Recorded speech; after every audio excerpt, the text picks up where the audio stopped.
Olá, pessoal! Agora nós vamos fazer uma revisão de todos os assuntos que vão cair na avaliação diagnóstica do nono ano de Geografia.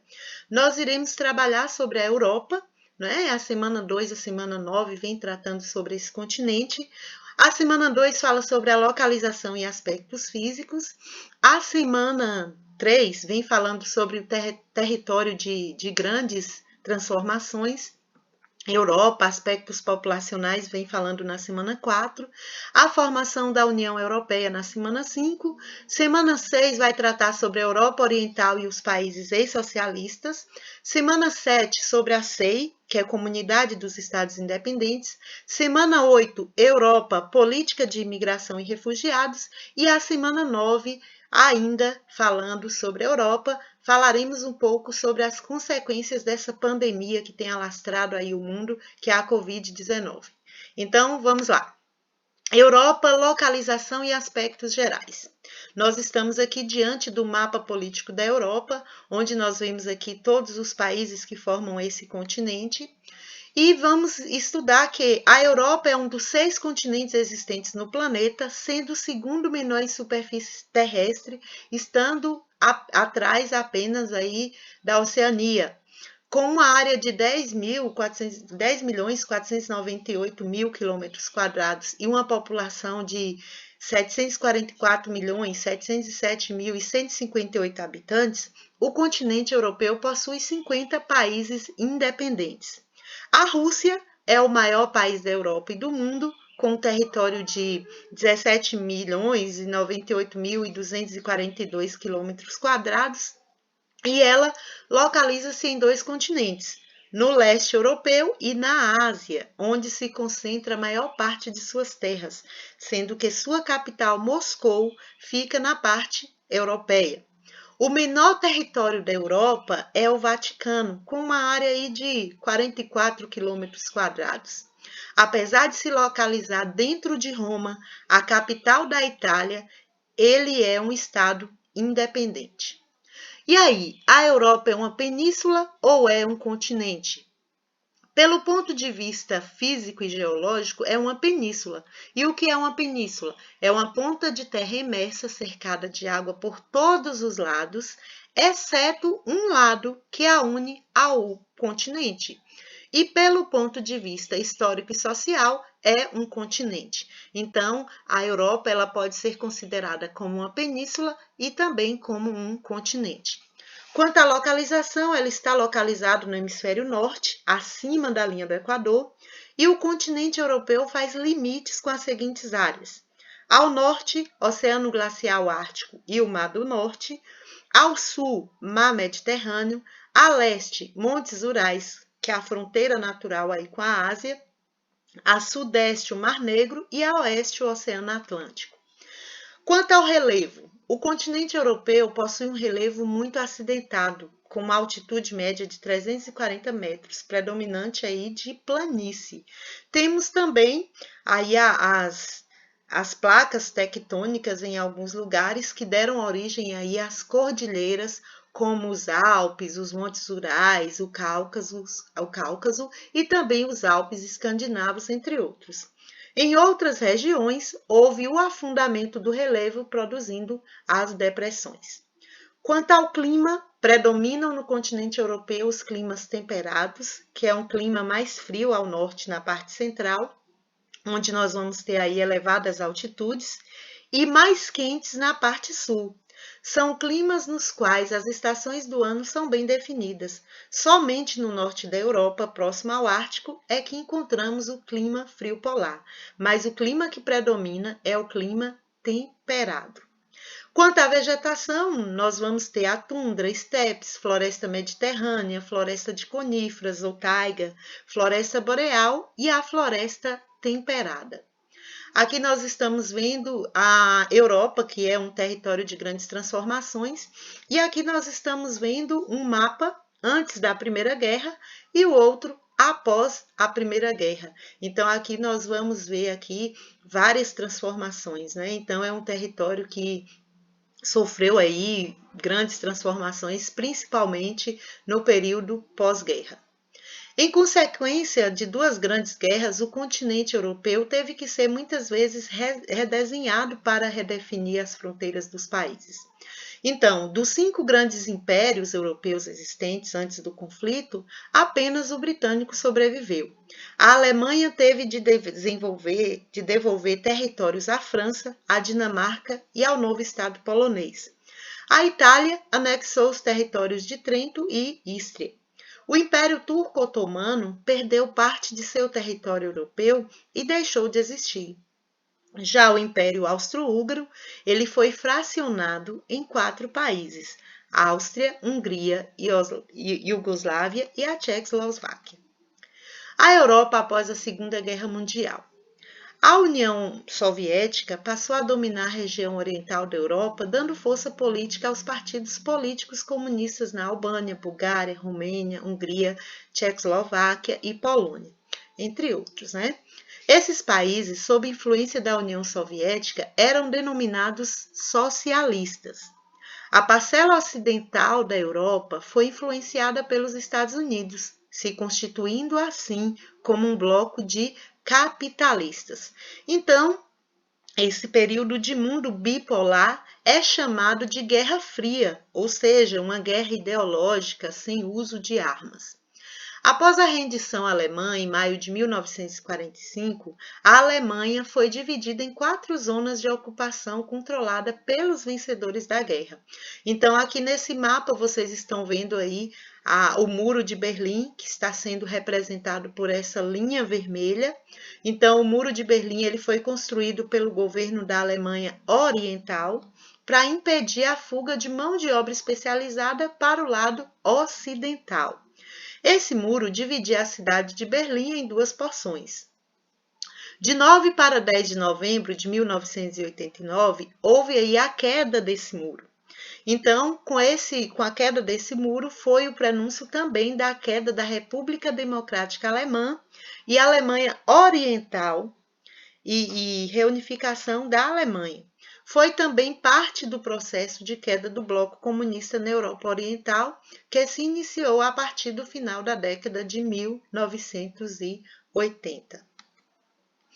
Quanto aos aspectos populacionais, a Europa ela apresenta aproximadamente 743 milhões de habitantes, e o que representa aí 9,5% da população mundial.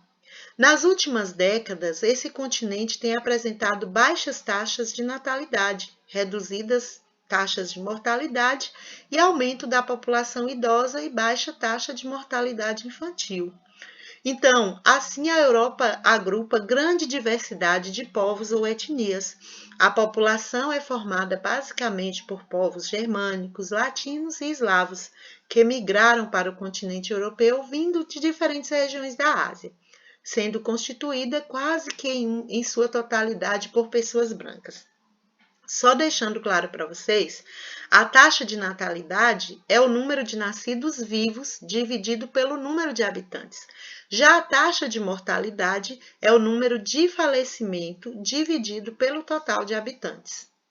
Por causa do baixo crescimento natural ou crescimento vegetativo, que é a diferença entre a taxa de natalidade e a taxa de mortalidade de uma determinada região, a proporção de jovens no continente tem diminuído ao longo do tempo e, consequentemente, aumenta aí, né, a quantidade de pessoas idosas. Então, essa redução decorre em especial progresso como evolução da medicina, avanço da tecnologia, melhoria na condição de higiene, saneamento básico, alimentação, inserção da mulher no mercado de trabalho, práticas anticonceptivas. Então, diante do baixo crescimento populacional e aumento da população idosa, se não houvesse grande fluxo migratório, a Europa já teria entrado em colapso socioeconômico. Por quê? Porque a população, em sua maioria, é de idosos, não tem nascimentos e quem vai trabalhar para pagar, digamos assim, a aposentadoria desses idosos. E como é que o país, como é que o continente vai se desenvolver? Então, aqui, se não houvesse o grande fluxo migratório, a Europa já teria entrado em colapso socioeconômico. Assim, a gente vai observar que vai ter aí os incentivos à natalidade. Para enfrentar o problema da redução da taxa de fecundidade e envelhecimento da população, só lembrando que taxa de fecundidade consiste em uma estimativa do número médio de filhos que uma mulher pode ter ao longo da vida, esse envelhecimento da população, então, alguns países europeus têm estimulado a natalidade por meio de concessão de alguns benefícios. No entanto, apesar das crescentes políticas públicas para incentivar a natalidade, os países europeus ainda apresentam baixas taxas de fecundidade. No entanto, apesar das crescentes políticas públicas para incentivar a natalidade, os países europeus ainda apresentam baixas taxas de fecundidade. Quanto à formação da União Europeia, a UE, mais conhecido como União Europeia, é uma união econômica e política de 27 Estados-membros independentes situados principalmente na Europa. Localizados fora da Europa, as regiões ultraperiféricas também fazem parte da União Europeia. Após a Segunda Guerra Mundial, vários países europeus estavam com suas economias desestruturadas devido aos conflitos. Havia um desejo latente de promover uma integração entre os países visando destituir os regimes totalitários que eram significativos naquele período. A UE tem as suas origens na Comunidade Europeia do Carvão, CECA, e na Comunidade Econômica Europeia, CEE, formada por 6 países em 1957, a partir da assinatura do Tratado de Roma. Ao longo do tempo, outros países fizeram adesão a esse bloco econômico. Os países membros da União Europeia em 2020 nós temos Alemanha, Áustria, Bélgica, Bulgária, Chipre, Croácia, Dinamarca, Eslováquia, Eslovênia, Espanha, Estônia, Finlândia, França, Grécia, Holanda, Hungria, Irlanda, Itália, Letônia, Lituânia, Luxemburgo, Malta, Polônia, Portugal, República Tcheca, Romênia e Suécia. E em negociação, nós temos a República da Macedônia, Turquia, Albânia e Montenegro. Então, quais são os objetivos da União Europeia? Primeiro, desenvolvimento de um mercado financeiro europeu. Segundo, desenvolvimento econômico e social dos países. Terceiro, unidade política e econômica entre os países membros. Quarto, livre circulação de pessoas, bens e mercadorias. Quinto, reduzir as desigualdades sociais e econômicas. E sexto, aumentar a qualidade de vida, saúde e trabalho dos cidadãos europeus. O euro é a moeda oficial da União Europeia e, no entanto, é utilizada por apenas 17 dos 27 países que compõem esse bloco econômico. A zona do euro é um termo utilizado para fazer referência aos países que utilizam o euro como moeda comum. Mas aí nós vamos encontrar alguns desafios da UE. Após a saída do Reino Unido da União Europeia em 31 de janeiro de 2020, outros países podem trilhar o mesmo caminho. A França é apontada como uma das possíveis sucessoras do Reino Unido nessa jornada. Os críticos da UE afirmam que sua estrutura é muito burocrática e cara, além de considerarem que suas normas ferem a soberania dos países membros, que a política de livre circulação incentiva a migração desenfreada, entre outras críticas. O problema da imigração, pois alguns países da UE, apesar do acordo de livre circulação de pessoas, não estão permitindo a entrada de migrantes em seu território. As alterações climáticas em vários lugares do mundo podem elevar a imigração também aí na União Europeia. A Europa Oriental e os países ex-socialistas. A Europa Oriental é uma região geográfica localizada na área leste do continente europeu. Em comparação com a parte ocidental, a oriental é menos desenvolvida do ponto de vista econômico. É importante destacar que essa divisão, baseada na localização geográfica, não é uma unanimidade entre os geógrafos. Muitos adotam critérios históricos, culturais e até políticos para estabelecer a divisão da Europa. O termo leste europeu, ou seja, Europa Oriental, foi muito utilizado no período da Guerra Fria para fazer referência aos países socialistas sob influência da antiga União Soviética. A população da Europa Oriental é de aproximadamente 260 milhões de habitantes, isso com base numa estimativa de 2018. A Europa Oriental ela ficou marcada pela proposta socialista imposta pela União Soviética. Os países do leste europeu sofreram após a Segunda Guerra Mundial uma enorme influência do Império Soviético. Sem a pujança econômica dos países ocidentais e desprovida de investimentos produtivos, a URSS utilizou a sua força bélica militar para criar um bloco de países aliados e muito próximos do seu imenso território. Essa separação da Europa Ocidental capitalista ficou conhecida como a Cortina de Ferro. A expressão cortina de ferro seria usada durante o período da Guerra Fria, que aconteceu de 1945 a 1991, para destacar a divisão ideológica da Europa Ocidental capitalista e Europa Oriental socialista. Então, aqui nós já vimos e vamos ver novamente na próxima página um mapa que vai estar destacando essa linha, que é a divisão que determina aí a cortina de ferro. Então, durante a Guerra Fria, Estados Unidos visava ajuda econômica e militar para os países da Europa Ocidental, que eram aliados ao bloco capitalista, buscando assim aumentar a sua área de influência. Já a União Soviética visava ajuda econômica e militar para os países da Europa Oriental, aliados ao bloco socialista, buscando assim aumentar a sua área de influência. Então, aqui mais uma vez, nós estamos vendo o mapa da Europa do pós-guerra com destaque para a cortina de ferro, ou seja, nós estamos vendo aí essa linha vermelha que é a cortina de ferro, ou seja, o Muro de Berlim, como havia dito anteriormente. O fim da Guerra Fria e a crise soviética e suas consequências. Então, a União das Repúblicas Socialistas Soviéticas estava passando por uma crise nas esferas política, econômica e social. O descontentamento da população estava ligado à crise na esfera econômica. Com os altos gastos gerados na Guerra Fria, a URSS começou a sofrer com a falta de itens básicos, no caso de alimentos, para a população. Os laços entre os países afrouxaram e o desmoronamento acontece em 1989, tendo como símbolo a queda do Muro de Berlim.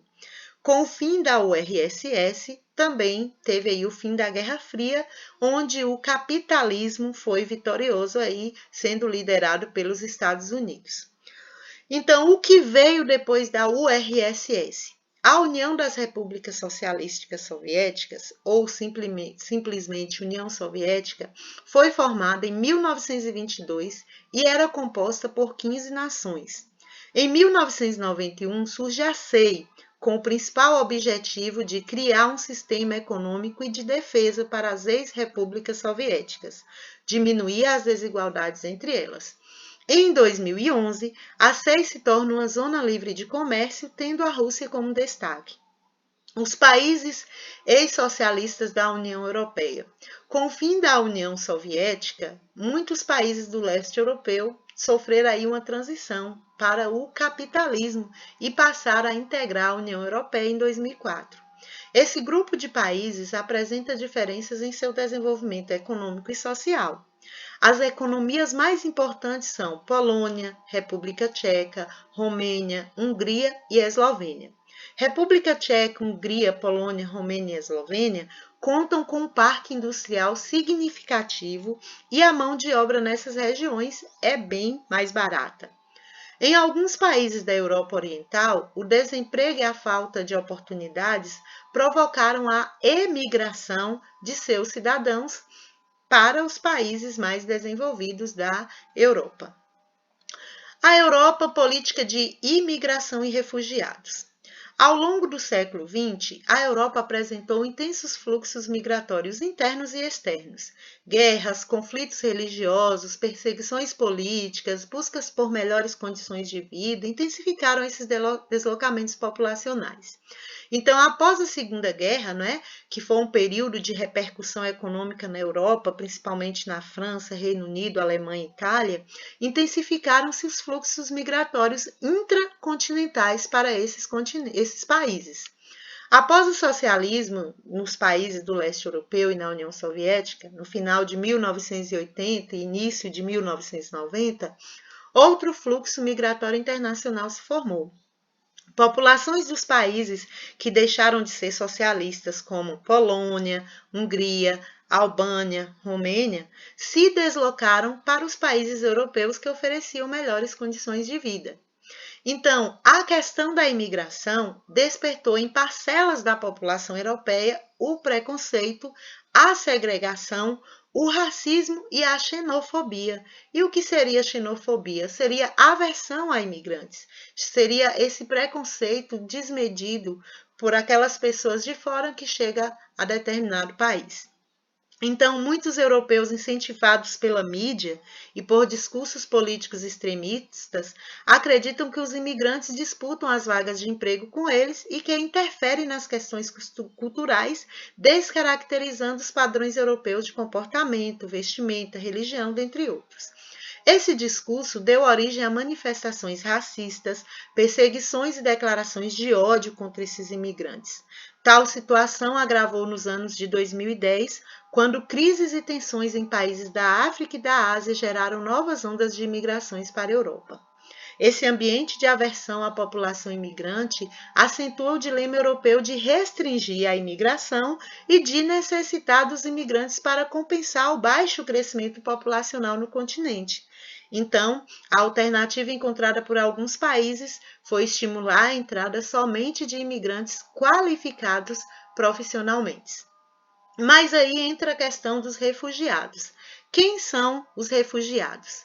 Segundo a Agência da ONU para os Refugiados, a Acnur, refugiados são pessoas que veem obrigadas a abandonar seu país por temerem ser perseguidas, maltratadas ou assassinadas por motivos étnicos, religiosos, ideológicos ou políticos, ou ainda por motivos de catástrofes naturais. Mais de 710 mil imigrantes já chegaram à União Europeia em 2015. Número de entradas nos primeiros 9 meses desde este ano já era de 151%, bem superior ao ano de 2014, aí uma relação 2014-2015. Diante desses fluxos migratórios, muitos países estão construindo barreiras para impedir a entrada de imigrantes em seus territórios. Alguns líderes da União Europeia, por exemplo, prometeram reforçar a patrulha marítima no Mediterrâneo, desbaratar as redes de tráfico de pessoas e tomar e destruir barcos antes que imigrantes embarquem neles. Então, nós estamos diante agora de uma pandemia da Covid-19 e isso também tem afetado, está relacionado à migração.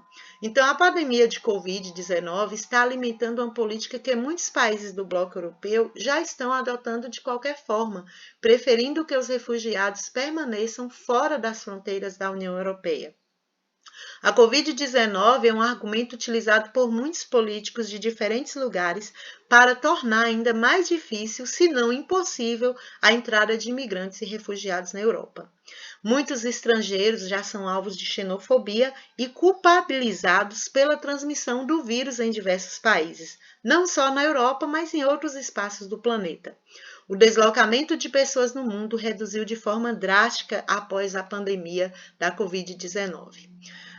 Quanto às consequências da pandemia da Covid-19, nós vamos aqui acompanhar algumas notícias, que estão diretamente ligadas não só à migração, como também à economia.